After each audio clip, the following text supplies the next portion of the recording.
நம்ம ஆல்ரெடி வெண்டைக்காய் செடி ஒரு போஸ்ட் ஒன்று போட்டிருப்போம்.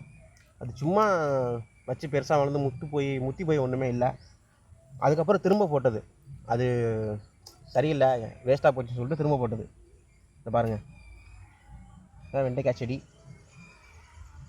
வெண்டைக்காய், பிஞ்சு வெண்டைக்காய். இந்த பாருங்கள், இது ரொம்ப பிஞ்சு, சின்னது. க்ளோஸப் ஃப்ரெண்ட்ஸ், இது மட்டும் இல்லை, இன்னும் நிறையா இருக்குது. வாங்க காட்டுறேன். ஃப்ரெண்ட்ஸ், இது எல்லாமே வெண்டைக்காய் செடி தான். பாருங்கள், இது நடந்து போகிற எல்லாமே வெண்டைக்காய் செடி தான். லைன் ஃபுல்லாக வெண்டைக்காய் செடி.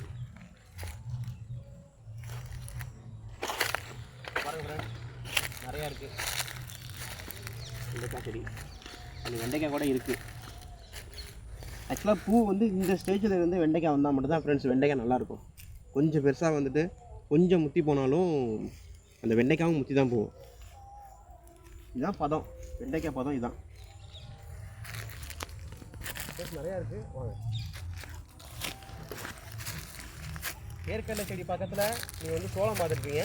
இது வெண்டைக்காய் செடி. இதுவும் நம்ம வந்து சும்மா நம்ம வீட்டில் யூஸ் பண்ணுறதுக்கு மட்டும்தான் ஃப்ரெண்ட்ஸ். பெருசாக ஒன்றும் வியாபாரத்துக்கு கொண்டு போக முடியாது. நம்ம வீட்டில் யூஸ் பண்ண மட்டும்தான். 50 ரூபா கொடுத்து கடையில் வாங்குறதுக்கு ப்ளஸ் நம்ம இந்த மாதிரி போட்டு செஞ்சு சாப்பிட்டு வரலாம். அதுக்காக தான். ப்ளஸ் ஸ்ட்ரைட்டாக அந்த பக்கம் போனாலும் இருக்குது, ப்ளஸ் இந்த பக்கம் போனாலும் இருக்குது. லைன் மட்டும் காட்டுறேன். பக்கம் பண்ணிடுவா.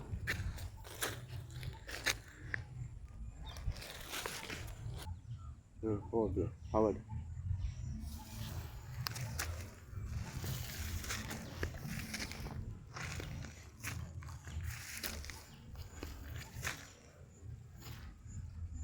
வெண்டைக்காய் பூ.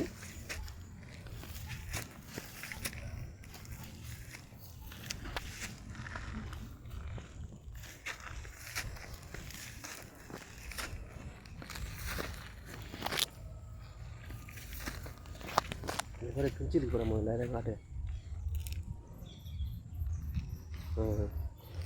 ஒவ்வொரு ஷாட்டும் எடுத்துக்க, எல்லாத்தையும் உள்ள வெண்டைக்காய் எடுத்துக்க, தேவையானது மட்டும் வச்சுக்க ஷாட்டில்.